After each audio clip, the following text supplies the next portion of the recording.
Hello everyone, welcome back to our YouTube channel. I am Pooja Singhania and today we will discuss the topic reserve and provision and this topic is for class 11. Okay, this chapter is fully theory. इसमें हम पूरा theory पढ़ेंगे and ये आपके exam में 4 to 5 marks carry करने वाला है. ओके, तो आप इसे अच्छे से समझिएगा.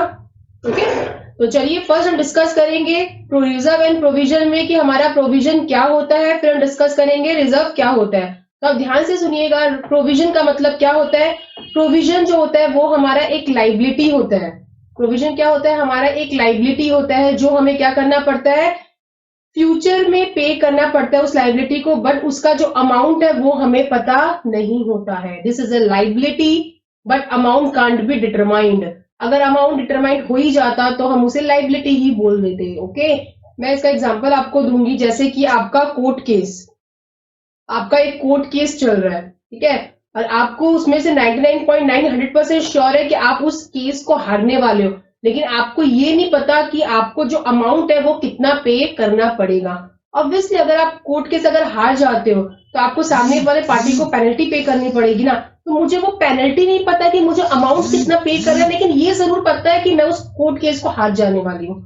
तो वही है कि वो लाइबिलिटी मुझे फ्यूचर में पे करना है. अगर मैं कोर्ट केस हार गई तो वो मुझे कंफर्म है, बट मुझे ये नहीं पता कि मुझे कितना पेनल्टी पे करना पड़ेगा. And this is the called the provision. हमें क्या बनाना पड़ता है? प्रोविजन बनाना पड़ता है. ओके, तो आप एक चीज ध्यान रखिएगा, जो हमारा प्रोविजन बनता है वो हमारे लाइबिलिटी के पॉइंट ऑफ व्यू से भी बनता है और एसेट के पॉइंट ऑफ व्यू से भी बनता है. इसका मतलब क्या है? इसका मतलब ये है, अगर लाइबिलिटी बढ़ी, इंक्रीज हुआ, तो भी हमें प्रोविजन बनाना पड़ता है, और हमारा एसेट अगर डिक्रीज हुआ तो भी हमें प्रोविजन बनाना पड़ता है. राइट?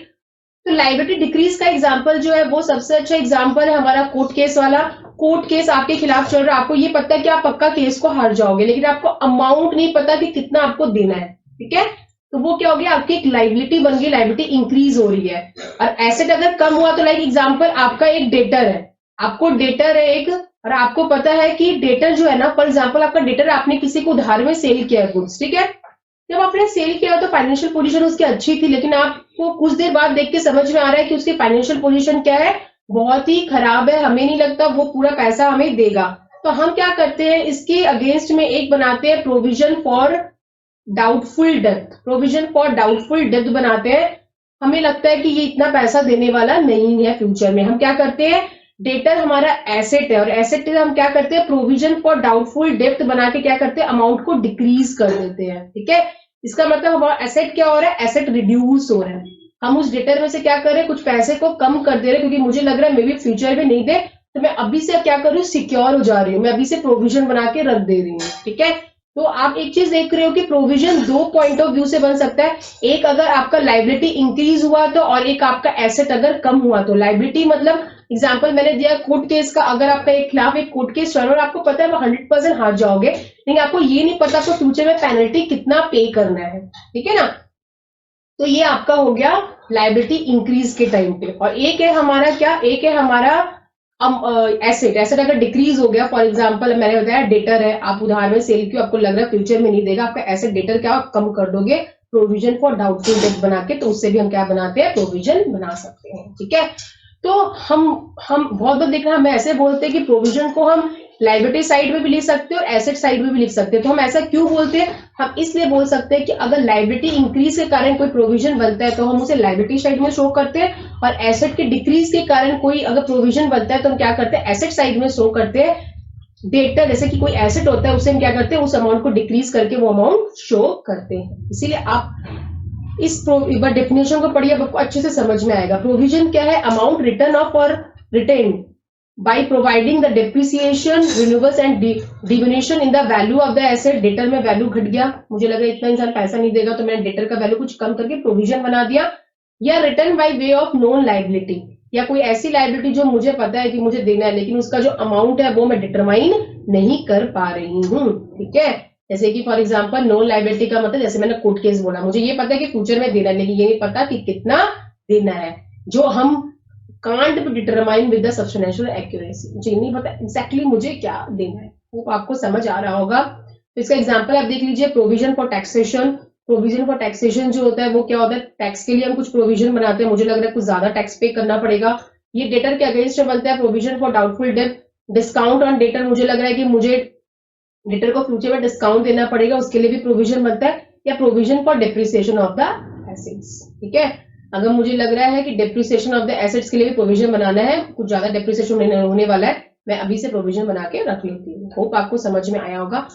आप एक ध्यान से मेरा बात सुन लीजिए, आपको पता है कि नहीं, हम जो अकाउंट्स में ना नॉर्मली हम फॉलो करते हैं कंजर्वेटिज्म, बहुत कंजर्वेटिज्म फॉलो करते हैं। कंजर्वेटिव मतलब क्या होता है? कंजर्वेटिज्म ये बोलता है कि आपको अगर ये लग रहा है कि आपके फ्यूचर में लॉस होने वाला है तो अभी रिकॉर्ड कर लीजिए, प्रोविजन बना लीजिए, आपको अगर लॉस लग रहा है तो। लेकिन आपको लग रहा है कि प्रॉफिट होगा फ्यूचर में, आपको लग रहा है मे बी बहुत प्रॉफिट होने वाला है, तो आप प्लीज अभी रिकॉर्ड मत करिए, प्लीज वेट। जब प्रॉफिट रिलीज होगा, आपको असली में प्रॉफिट होगा, तब आप करना। मतलब हमारा कंजर्वेटिज्म ये बोलता है कि अगर आपको लग रहा है कि फ्यूचर में आपका लॉस होने वाला है तो आप अभी रिकॉर्ड कर लीजिए, क्योंकि फ्यूचर में हो सकता है आपको प्रॉब्लम हो।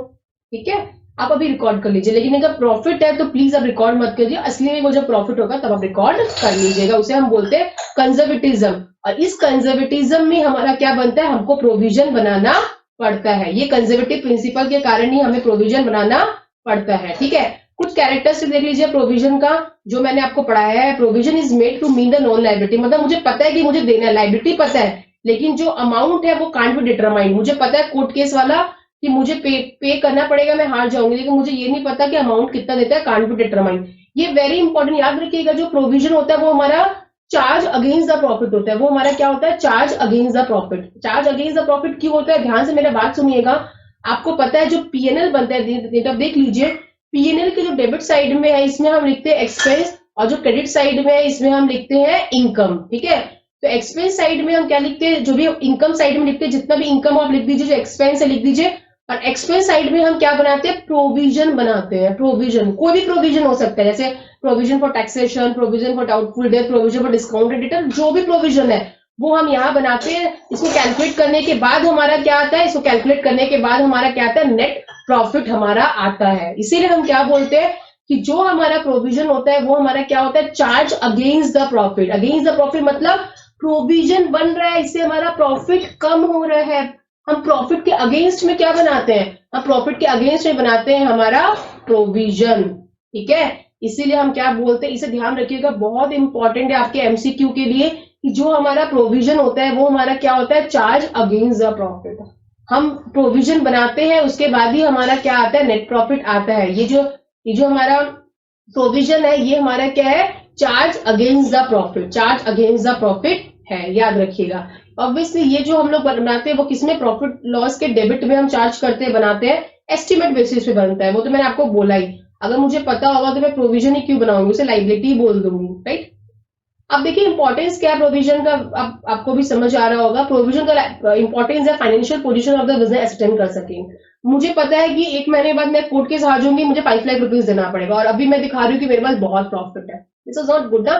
तो ट्रू फाइनेंशियल पोजीशन नहीं दिखाएगा, इसलिए हम प्रोविजन बना के रखते हैं कि मेरे को पता है कि सामने में मुझे क्या देना है, कुछ दिन बाद मैं कोर्ट केस हार जाऊंगी तो मे बी मुझे ये पेनल्टी देना पड़े, इसलिए मैं अभी से प्रोविजन बना लेती हूँ ताकि ट्रू फाइनेंशियल पोजीशन मेरे बिजनेस का दिख सके। नेक्स्ट है to ascertain the true net profit. आप भी बोलिए, आपने अभी पीएनएल में जब प्रोविजन बनाया था, प्रोविजन बनाने के बाद आपका नेट प्रॉफिट आया था माइनस करने के बाद, तो आप बोलिए आप अगर प्रोविजन नहीं बना रहे तो आपका नेट प्रॉफिट इसका मतलब सही नहीं आएगा, राइट। तो इसका मतलब ट्रू नेट प्रॉफिट आए, ताकि मैं ठीक से प्रोविजन बना दूं, नेट प्रॉफिट आए, इसलिए मैं क्या बनाती हूँ? प्रोविजन बनाती हूँ to provide for the non losses in the future. मुझे पता है फ्यूचर में कुछ लॉस होने वाला है, मैं आराम से बैठी हूँ, आराम से भी प्रॉफिट दिखा रही हूँ, अच्छा बात नहीं है, मैं अपना प्रोविजन दिखा दूं जो फ्यूचर में लॉस होने वाला है, ताकि मेरे को पता चले कि मेरे फ्यूचर में ये लॉस आने वाला है। ठीक है, जैसे कि मेरे को पता है मैं कोर्ट केस हार जाऊंगी, फ्यूचर में लॉस होगा, मेरे को पेनल्टी देना पड़ेगा, ताकि इसीलिए ये हेल्पफुल होता है to provide for the non losses in the future. Next होता है for the equitable distribution of the expenses. मेरा जो एक्सपेंसेस है वो क्या हो? इक्विटेबल डिस्ट्रीब्यूट हो। मतलब क्या होता है, देखिए हमारा बर्डन जो है वो पीएनएल पे भार ना पड़ जाए। इसका मतलब क्या है, देखिए अगर आप अभी प्रोविजन बना दे रहे हो कुछ पैसे का, आज बना दे रहे हो, फिर नेक्स्ट मंथ या कुछ दिन बाद आपका असली में अगर पैसा, आप कोर्ट केस हार गए, आपका पैसा देना पड़ा, तब आपको कुछ अगर पैसा और अगर देना पड़ा ज्यादा, प्रोविजन से ज्यादा, तो आप और बना लोगे, तो क्या होगा? आपका जो बर्डन है एक्सपेंस का, वो दोनों में क्या होगा? बढ़ जाएगा। आप सोचिए, आपका अगर पेनल्टी आया 5 करोड़, मैं अभी प्रोविजन बना ली फॉर एग्जाम्पल 2 करोड़, और जब असली में आया मेरे को पता चला, जब असली में कोर्ट का फैसला आया तो मुझे पता 5 करोड़, तो मेरे को 3 करोड़ और देना पड़ा। इसका तो प्रोविजन बना के रखी थी 2 करोड़ का, 3 करोड़ और देना पड़ा 5 करोड़। तो बोली अलग अलग डिस्ट्रीब्यूट हो गया ना आपका। पहले आपने बना के रखा था 2 करोड़, अभी मुझे 3 करोड़ देना है, तो आपका क्या होगा, पीएनएल पे भार नहीं पड़ेगा, आपको टेंशन नहीं होगा। 2 करोड़ तो बनाया हुआ है, 3 करोड़ और मुझे निकालना है, ठीक है। तो equitable distribution of the expenses हो पाया पीएनएल में, इसलिए भी मैं क्या बनाती हूँ कि पीएनएल पे भार ना पड़े, ठीक है। अब देखिए हम पढ़ेंगे रिजर्व्स एंड प्रोविजन, ये हम कुछ देर बाद पढ़ते हैं क्योंकि हम पहले ये तो जान लेते हैं कि हमारा रिजर्व होता है क्या है, ठीक है। अब देख लीजिए रिजर्व होता है क्या है, व्हाट इज रिजर्व।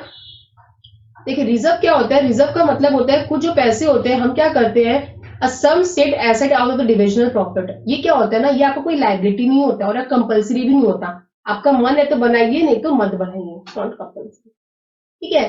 जैसे कि फॉर एग्जांपल मैं ऊपर आपको लेके जा रही हूँ, आपने क्या बनाया था, अभी पीएनएल बनाया था ना, हमने पढ़ा था ना अभी पीएनएल, आपने देखिए मैं ऊपर बनाई थी पीएनएल, ठीक है। तो यहाँ पे मैंने क्या बताया था, जो आपको पीएनएल बनाया था ये वाला पीएनएल, मैंने इनकम लिखा, एक्सपेंस लिखा, मैं प्रोविजन बनाती हूँ उसके बाद नेट प्रॉफिट आता है, राइट।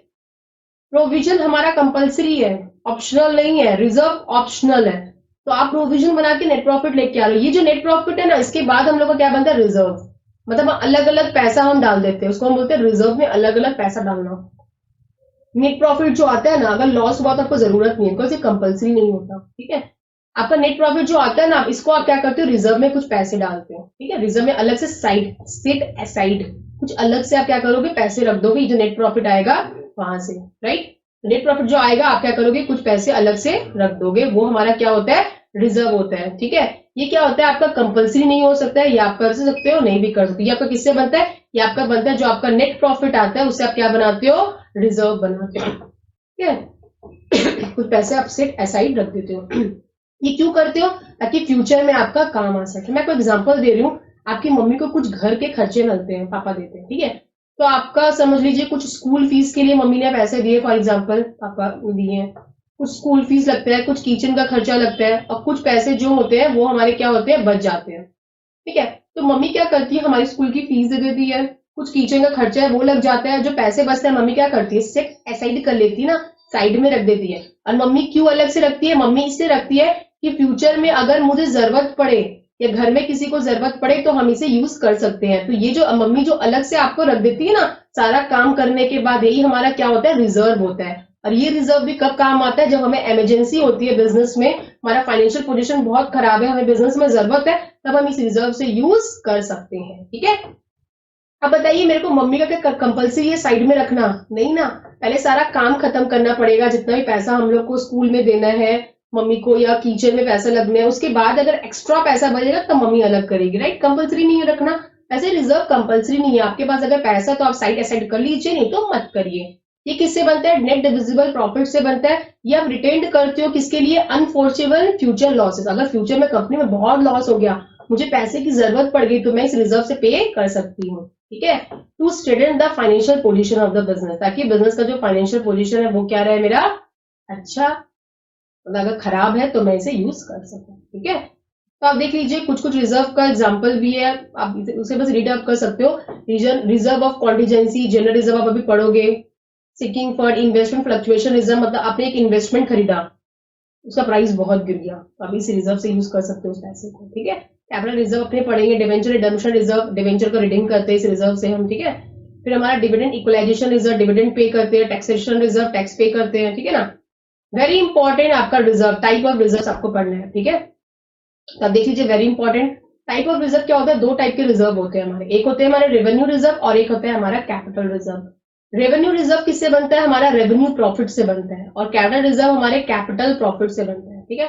दोनों में डिफरेंस क्या है, रेवेन्यू प्रॉफिट का मतलब वो प्रॉफिट जो हम नॉर्मल बिजनेस से कमाते हैं, जैसे हम अपना जो गुड्स सेल कर रहे हैं, हमारा जो धंधा होता है, बिजनेस होता है, वहां से हमारा जो प्रॉफिट होता है वो हमारा क्या होता है, रेवेन्यू रिजर्व। और कैपिटल का मतलब होता है मेरा नॉर्मल बिजनेस नहीं है, कभी कभी रेयर केस में प्रॉफिट हो गया तो वो हमारा कैपिटल रिजर्व में जाता है, वो हमारा कैपिटल प्रॉफिट है। एग्जांपल मैं आपको देती हूँ, रेवेन्यू रिजर्व हो गया आपका सेल ऑफ गुड्स, आपका जिस चीज का बिजनेस है आप सेल कर रहे हो, वहां से आपका जो प्रॉफिट आ रहा है वो आपका हो गया रेवेन्यू प्रॉफिट, और रेवेन्यू रिजर्व में उसका पैसा जा रहा है।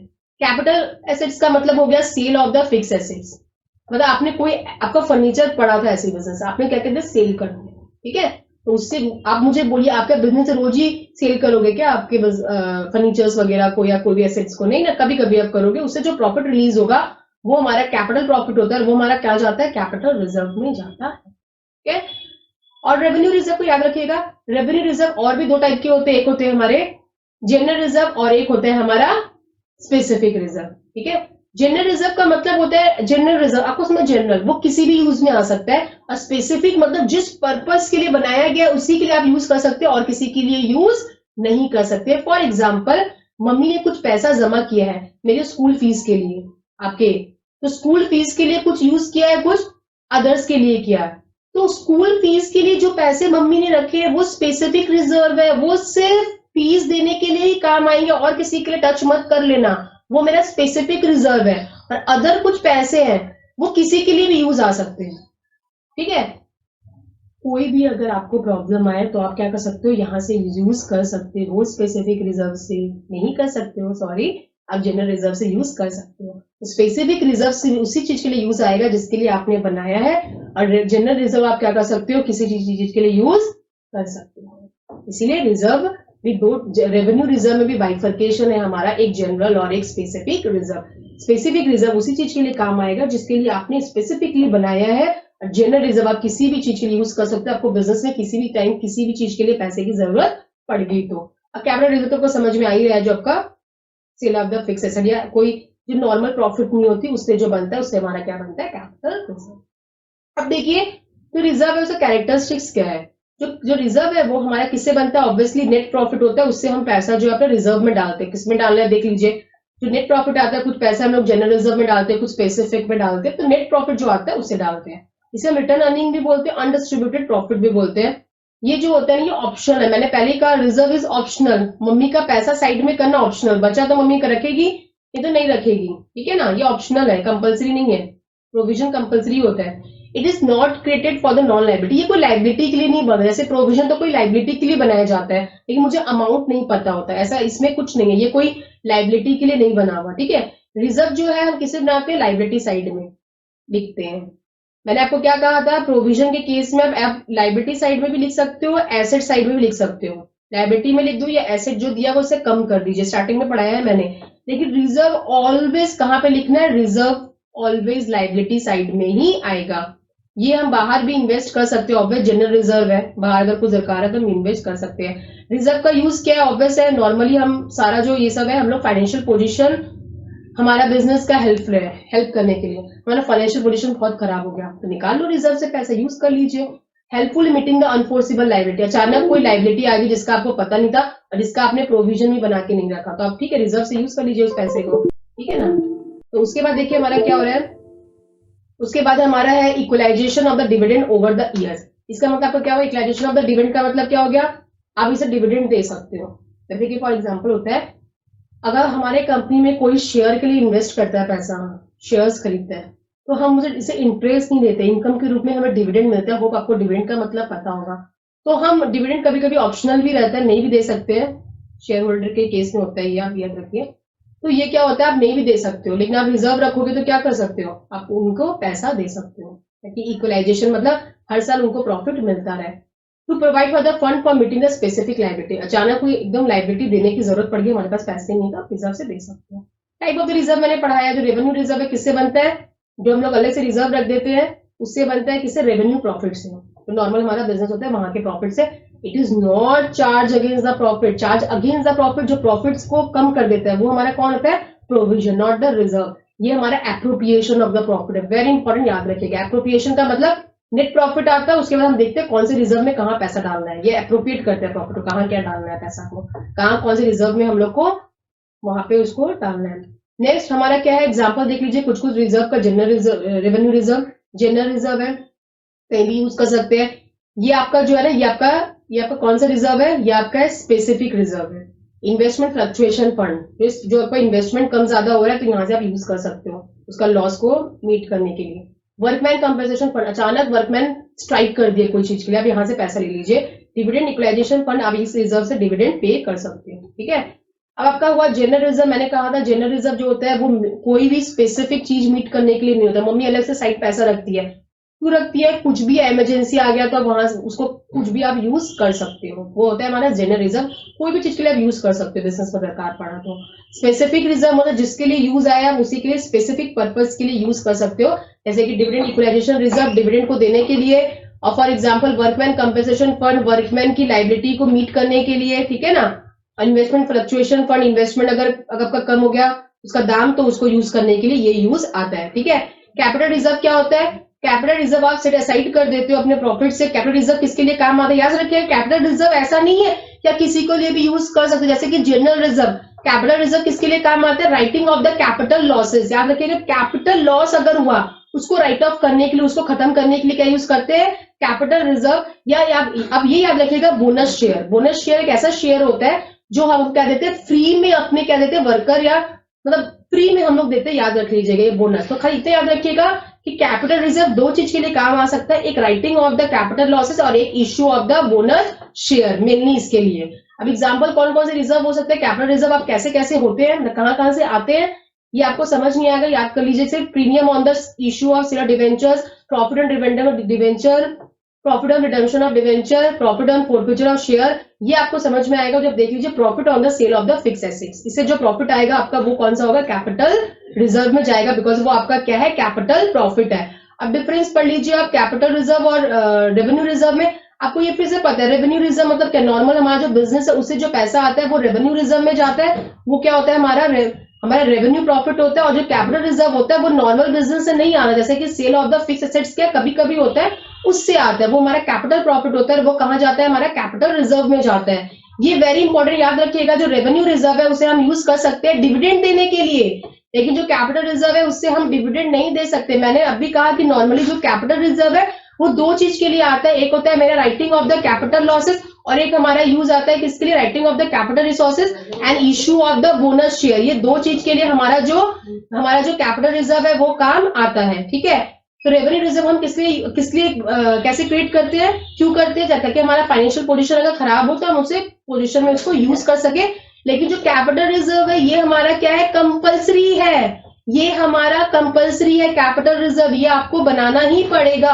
Very important. आप रेवेन्यू रिजर्व और कैपिटल रिजर्व देख लीजिएगा। कैपिटल रेवेन्यू रिजर्व हमारे नॉर्मल बिजनेस से जो प्रॉफिट आता है उससे हम रेवेन्यू रिजर्व बनाते हैं। कैपिटल रिजर्व का मतलब होता है जो नॉर्मली नहीं आता, for example sale of the fix assets, वहां से जो हमारा प्रॉफिट आता है उससे हम क्या बनाते हैं? Capital reserve. ये चीज याद रखिएगा, जो रेवेन्यू रिजर्व है उससे हम डिविडेंड दे सकते हैं, और जो हमारा कैपिटल रिजर्व है उससे डिविडेंड नहीं दे सकते।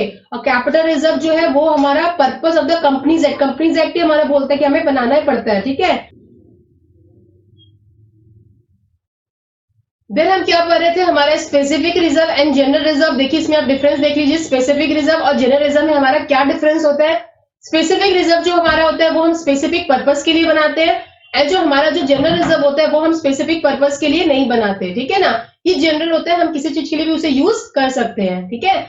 एंड जो स्पेसिफिक रिजर्व होता है ये हमारा क्या होता है? ऑब्वियसली मैंने आपको बताया है कि ये यूटिलाइज हो सकता है only for the specific purpose. और ये हम क्यों बनाते हैं? स्पेसिफिक पर्पस के लिए नहीं होता। अगर आपको कोई भी इमरजेंसी फ्यूचर में है, आपका अगर फाइनेंशियल पोजीशन खराब है तो आप इसे यूज कर सकते हो। कैपिटल रिजर्व जो होता है वो किसके लिए यूज आता है? यहाँ पे आप देख लीजिए, वो आपके, या बस नाम को याद रख लीजिए आप किसके लिए यूज आता है। एक writing of the primary expenses, writing of the discount of the issue of share, redemption of debenture, capital losses और द बोनस शेयर। ये तो मैंने आपको बोला, ये बहुत इंपॉर्टेंट है कि बोनस शेयर हम लोग किसे दे सकते हैं? कैपिटल रिजर्व से दे सकते हैं। और ऊपर वाला भी आप एक बार याद रख लीजिएगा कि use of the capital reserve क्या है हमारा, ठीक है ना। फिर देखिए कुछ एग्जाम्पल है आपका कैपिटल प्रॉफिट का। ऐसे कुछ आपका कैपिटल प्रॉफिट कैसे कैसे हो सकता है। अगर आपका कैपिटल प्रॉफिट होगा तभी तो आप उसे कैपिटल रिजर्व में डालोगे ना। तो कैपिटल प्रॉफिट आपका किससे होता है? एक तो आपको पता ही है, जो मैंने स्टार्टिंग में बता दिया, profit release on the sale of the fix assets. जो आप सेल कर रहे हो फिक्स एसेट, उससे जो आपका प्रॉफिट आ रहा है वो आपका क्या होता है? कैपिटल प्रॉफिट होता है। और बाकी जो आप नाम याद रख लीजिए बस, premium received on the issue of debenture, ठीक है, profit release on the purchase of on debenture. बस मेन आपका ये है, जो आपका प्रॉफिट रिलीज होता है sale of the fix assets, आपका क्या होता है? Capital profit. और आप उसको कहां डालते हो? कैपिटल रिजर्व में डालते हो, ठीक है। उसके बाद आपका एग्जांपल क्या है? Type of the specific reserve. Specific reserve मैंने आपको बताया, स्पेसिफिक रिजर्व मतलब वो रिजर्व जो स्पेसिफिक उसकी पर्पस के लिए काम आता है, जिसके लिए हम बनाते हैं। जैसे कि डिविडेंड इक्वलाइजेशन रिजर्व जो किसके लिए आता है? डिविडेंड पे करने के लिए। Debenture redemption reserve, investment fluctuation reserve, ये किसके लिए आता है? सिर्फ हमारा इन्वेस्टमेंट का वैल्यू अगर कम ज्यादा हो रहा है तो हम इसे यहां से यूज कर सकते हैं। वर्कमैन कंपेंसेशन रिजर्व, अगर वर्कमैन स्ट्राइक पे कुछ चले गए, मुझे कुछ पैसा देना, तो आप यहां से यूज कर सकते हो। सीक्रेट रिजर्व क्या होता है आपका? सीक्रेट रिजर्व एक ऐसा रिजर्व होता है जो बहुत सीक्रेटली हम बनाते हैं, हम बैलेंस शीट में उसको दिखाते ही नहीं है, इन्वेस्टर्स को दिखाते ही नहीं है कोई रिजर्व है भी, हम इसे सीक्रेटली बनाते हैं, ठीक है। अब आप बोलोगे सीक्रेटली हम कैसे बना लेते हैं? हम बनाते हैं, कैसे बनाते हैं? ऐसा बनाते हैं कि जो बैलेंस शीट में हम नहीं दिखाते, not apparent on the balance sheet, हम इसे कुछ कुछ तरीकों से बना सकते हैं। कैसे बना सकते हैं सीक्रेट रिजर्व? देखिए, over depreciating of the asset, मैं दिखा दूंगी मेरा एसेट बहुत ज्यादा डिप्रिशिएट हो गया, तो इससे मेरा एक्सपेंस खर्चा दिखेगा, प्रॉफिट कम हो जाएगा, उस प्रॉफिट को मैं क्या करूंगी? सीक्रेटली रिजर्व बना लूंगी। Under valuation of the stock, जो मेरा स्टॉक है वो क्या हो गया?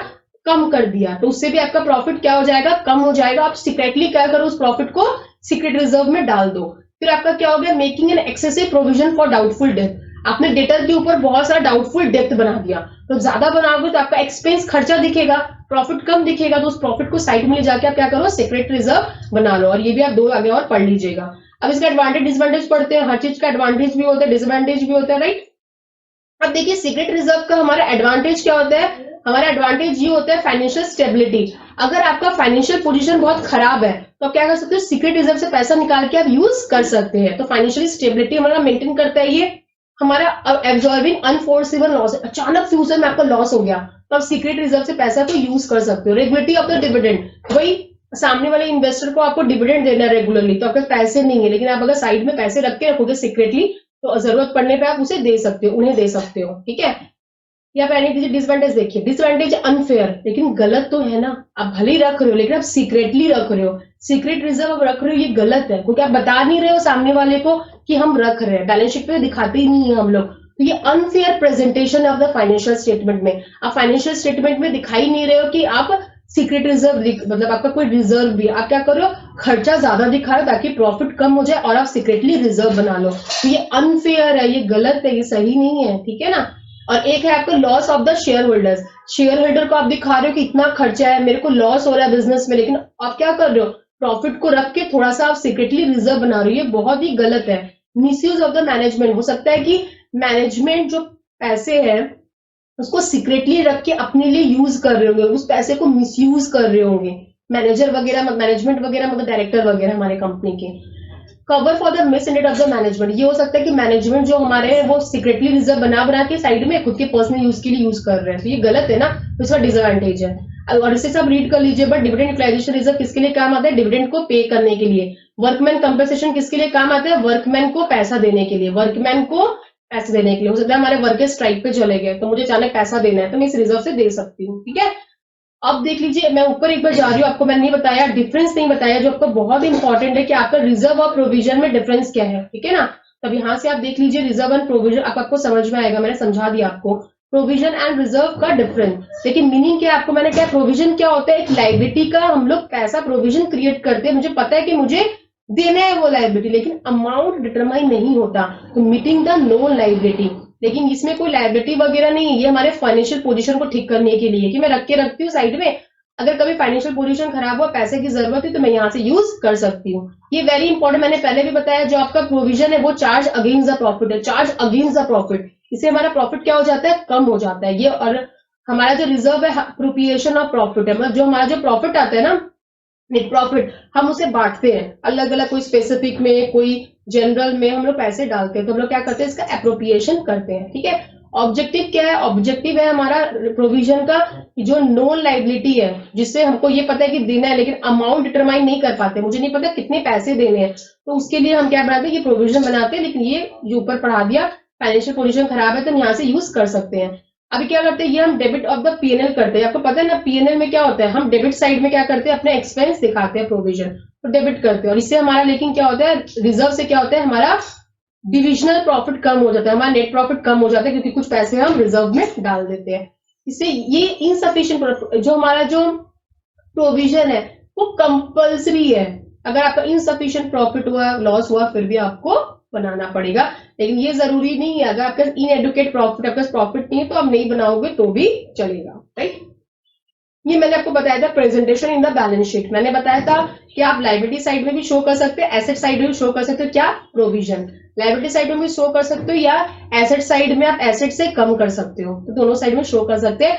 बट आपका जो रिजर्व है वो हमेशा आप एसेट में शो कर ही नहीं सकते, लायबिलिटी में शो करना पड़ेगा। कौन से हेड में? रिजर्व एंड प्रोविजन में। ठीक है, ये चीज वेरी इंपॉर्टेंट है, याद रखिएगा कि ये जो हमारा जो पैसा है प्रोविजन का, इसे हम डिविडेंड देने के लिए यूज नहीं कर सकते। ऑब्वियसली आप कोई लायबिलिटी को पे करने के लिए प्रोविजन बना रहे हो जो मुझे पता है कि फ्यूचर में आने वाली है, तो मैं उसको कैसे डिविडेंड बांट दूं, इन्वेस्टर्स को कैसे दे दूं, उस प्रॉफिट को किसी और को मैं कैसे दे दूं?